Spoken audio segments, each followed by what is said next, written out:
ಊರಿಂದ ಹೊರಗೆ ಹಟ್ಟಬೇಕು. ಇಷ್ಟೇ ವಿಷಯ, ಹೌದಲ್ವೇನಪ್ಪ?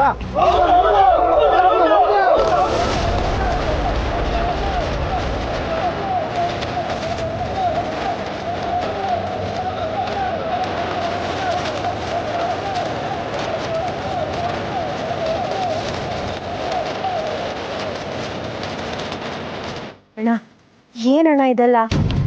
ನಮ್ಮ ಮನೆ ಬಗ್ಗೆ ಜನ ಹಿಂಗೆಲ್ಲ ಮಾತಾಡ್ತಾ ಇದ್ದಾರೆ. ನಂಗೆ ಯಾಕೋ ಇದನ್ನೆಲ್ಲ ಕೇಳಿ ತುಂಬಾ ಭಯ ಆಗ್ತಾ ಇದೆ. ಇರವ್ವ, ಮಾವ ಅವರೇ ಎಲ್ಲ ನೋಡ್ಕೋತಾರೆ. ನೋಡ್ಬೇಕಿರೋದು ನಿನ್ ಮಾವ ಅಲ್ಲ ರಶ್ಮಿ, ನನ್ ಮಾವ ವೀರಭದ್ರನವ್ರೆ. ನಾನು ಮಾತಾಡ್ಬೋದಾ?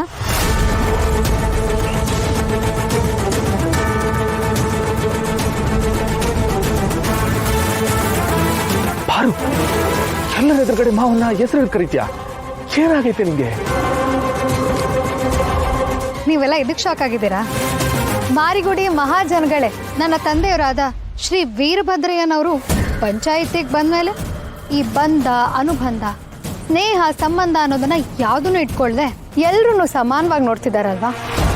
ಅದೇ ಥರ ನಾನು ಮಾರಿಗುಡಿ ನಿವಾಸಿಯಾಗಿ ನನ್ನಪ್ಪ, ನನ್ನ ತಂದೆ, ನನ್ನ ಡ್ಯಾಡಿ, ನನ್ನ ಫಾದರು, ನನ್ನ ಅಬ್ಬಾಜಾನ್ ಅನ್ನೋ ಯಾವ ಸಂಬಂಧನೂ ಇಟ್ಕೊಳ್ದೆ ಯಜಮಾನ್ರು ಅನ್ನೋ ಥರ ಮಾತಾಡ್ಬಿಟ್ಟೆ. ನಾನೇನಾದರೂ ತಪ್ಪು ಮಾಡೋದನ್ನ ಹೇಳಿ?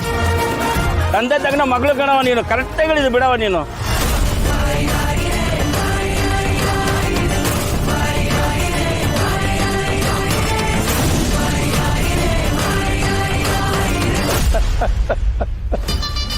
ಕಡಾಯಿ ಹಾಲ್ಗೆ ಕಡಾಯಷ್ಟೇ ಹೆಪ್ಪಾಕ್ಬೇಕು ಅನ್ನೋ ಥರ ಆಡ್ತಿದ್ದೀರಲ್ಲ ಎಲ್ಲರೂ. ನಿಮ್ಮ ಮಾತನ್ನು ಅವ್ರಿಗೆ ತಲುಪಿಸಿ, ಅವ್ರ ಮಾತನ್ನು ನಿಮಗೆ ತಲುಪಿಸಿ, ಮಧ್ಯೆ ನ್ಯಾಯ ಮಾಡೋದಷ್ಟೇ ನನ್ನ ಕೆಲಸ. ಮಾದಪ್ಪಣ್ಣ ಮೂಲ ಮಾರಿಗುಡಿನವರೇ. ಅವರ ಹಿರೀಕರೆಲ್ಲ ಇಲ್ಲೇ ಇದ್ದವರು. ಇದುವರೆಗೂ ಅವ್ರ ಬಗ್ಗೆ ಆಗಲಿ, ಅವ್ರ ಮನೆಯವ್ರ ಬಗ್ಗೆ ಆಗಲಿ ಒಂದು ಕೆಟ್ಟ ಹೆಸರು ಬಂದಿಲ್ಲ, ಕೆಟ್ಟ ಮಾತು ಬಂದಿಲ್ಲ. ಆದರೆ ಈಗ ಬಂದಿರೋ ವಿಷಯ ಅಂದರೆ ಅವ್ರ ಮನೆಯಲ್ಲಿರೋ ಹೆಂಗಸಿನ ಬಗ್ಗೆ ನಿಮ್ಗೆ ಯಾರಿಗೂ ಗೊತ್ತಿಲ್ಲ. ಅದಕ್ಕೋಸ್ಕರ ಸತ್ಯ ತಿಳ್ಕೊಳ್ಳೋದಕ್ಕೆ ಇಲ್ಲಿ ಪಂಚಾಯಿತಿ ಸೇರಿದ್ದೀವಿ. ಅದೇ ವಿಷಯ. ಮಾವ, ಹಂಗಂತ ದೇಶ ಕಾಯೋ ಸೈನಿಕನ ಮನೆ ಶೋಧ ಮಾಡೋದು ಅಂದ್ರೆ ಭೂಮ್ತಾಯಿ ಒಪ್ಪ ಮಾತಾದು. ಭಂಗಿ ಕುಡಿಯೋರಿಗೆ ಹಂಗೆ ಯಾರ್ದು ಅನ್ನೋಂಗೆ ತಪ್ಪು ಒಪ್ಪು ಅನ್ನೋದು ಗುಣ ನೋಡಿ ಬರೋದಿಲ್ಲ, ಜನ ನೋಡಿ ಬರುತ್ತೆ. ಮಾದಪ್ಪಣ್ಣನ ಮನೆ ಶೋಧ ಆಗಬೇಕು ಅನ್ನೋದು ಜನರ ತೀರ್ಪು. ನಾವೆಲ್ಲರೂ ಇವತ್ತಿಲ್ಲಿ ನೆಮ್ಮದಿಯಾಗಿ ಬದುಕ್ತಾ ಇದ್ದೀವಿ ಅಂದರೆ, ಯಾವುದೇ ಭಯ ಇಲ್ಲದೆ ನಿಂತ್ಕೊಂಡು ಆರಾಮಾಗಿ ಮಾತಾಡ್ತಾ ಇದ್ದೀವಿ ಅಂದರೆ ಅದಕ್ಕೆಲ್ಲ ಕಾರಣ ಹಗಲು ರಾತ್ರಿ ಅಂದೆ ಅವ್ರ ಜೀವನ ಲೆಕ್ಕಿಸದೆ ದೇಶದ ಗಡಿಲಿ ನಮ್ಮನ್ನು ಕಾಯ್ತಾ ಇರೋ ಸೈನಿಕ. ಅಂಥ ಸೈನಿಕನ ಮನೆಗೆ ಅವಮಾನ ಆದರೆ ಸರಿ ಇರೋಕ್ಕಿಲ್ಲ. ಅದು ಅಲ್ಲದೆ ಯಾರೋ ಕೆಲಸದಮ್ಮ ಅವಳ ಜೀವನಕ್ಕೋಸ್ಕರ ಮಾದಪ್ಪಣ್ಣನ ಮನೆಯಲ್ಲಿ ಕೆಲಸ ಮಾಡ್ತಾವಳೆ. ಅಂಥವಳಿಗೆ ಸಹಾಯ ಮಾಡಿ ಒಂದು ಅವಕಾಶ ಕೊಟ್ಟವ್ರೆ. ಅದಕ್ಕೆ ನಾವು ಖುಷಿ ಪಡಬೇಕೇ ಹೊರತು ಕೀಳಾಗಿ ನೋಡಬಾರ್ದು, ಕೆಟ್ಟದಾಗಿ ಮಾತಾಡಬಾರ್ದು ಅನ್ನೋದು ನನ್ನ ಮಾತು.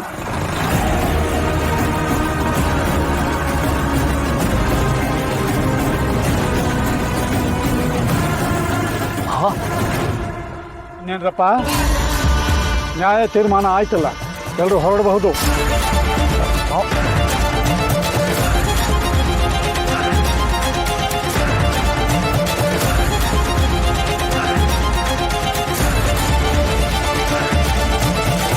ಅಣ್ಣ, ನ್ಯಾಯಕ್ಕೋಸ್ಕರ ಯಾರನ್ನ ಬೇಕಿದ್ರೂ ಹೆದರಾಕೊಳ್ಳೋ ಗುಣ ನನ್ನ ಗಂಡಂತು. ಇವತ್ತು ಆ ಗುಣನ ನಿನ್ನಲ್ಲಿ ನೋಡ್ಬಿಟ್ಟೆ ಕಣೋ.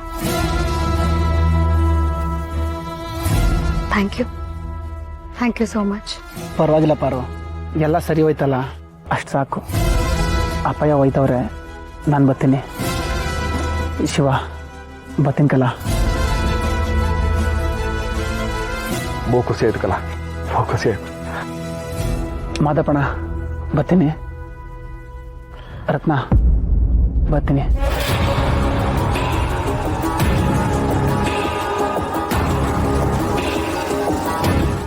ಈ ಆರೋಪ ಅನ್ನೋದು ಆ ಲೋಕದಲ್ಲಿದ್ರು ತಪ್ಪಿದ್ದಲ್ಲ. ನಮ್ದೇನು ತಪ್ಪೇ ಇಲ್ಲ ಅನ್ನಕ್ಕೆ ಅದನ್ನ ಕಳ್ಕೊಳಕ್ಕೆ ದೇವರೇ ಕೈ ಜೋಡಿಸ್ತಾನೆ. ವಾ ಸರಿ ಹೋಯ್ತು, ಇದನ್ನೆಲ್ಲ ನಂಬ್ಕೊಂಡಿದ್ರೆ ನಮ್ಮ ಮೈ ಮೇಲೆ ಹತ್ತಿ ಸವಾರಿ ಮಾಡ್ಬಿಡ್ತಾರಷ್ಟೇ. ಅಲ್ಲ ಶಾಂತಮ್ಮ, ಆ ದೇವ್ರು ನಮ್ಗೆ ಬಾಯಿ ಕೈಯೆಲ್ಲ ಕೊಡೋದ್ ಯಾತಿಕ್ಕೆ ಹೇಳೋ? ಅನ್ಯಾಯ ಆದಾಗ ಬಡ್ದಾಕಕ್ಕೆ, ಬಾಯೆಲ್ಲ ಸಿಗ್ದಾಕಕ್ಕೆ.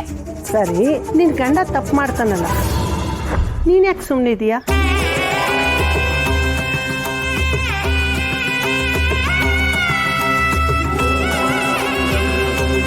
ಬಿಡು ಶಾಂತಮ್ಮ, ಆ ವಿಷಯ ಎಲ್ಲ ಇವಾಗ ಯಾಕೆ?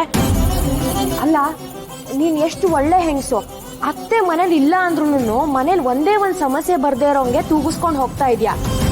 ನಿನ್ನಂತೋಳ್ ಮೇಲೆ ಆರೋಪ, ಅದು ದರೋಡೆ ಮಾಡ್ತೀಯ ಅನ್ನೋ ಆರೋಪ. ಇದನ್ನೆಲ್ಲ ತಡ್ಕೊಂಡು ನಾವು ಸುಮ್ಮನೆ ಇರ್ಬೇಕಾ? ನಮ್ ಪರ್ಶು ಸರಿಯಾದ ಸಮಯಕ್ಕೆ ಒಳ್ಳೆ ಹೀರೋ ಬಂದಂಗ್ ಬಂದು ಸಪೋರ್ಟ್ ಮಾಡ್ದ, ಸರಿ ಹೋಯ್ತು.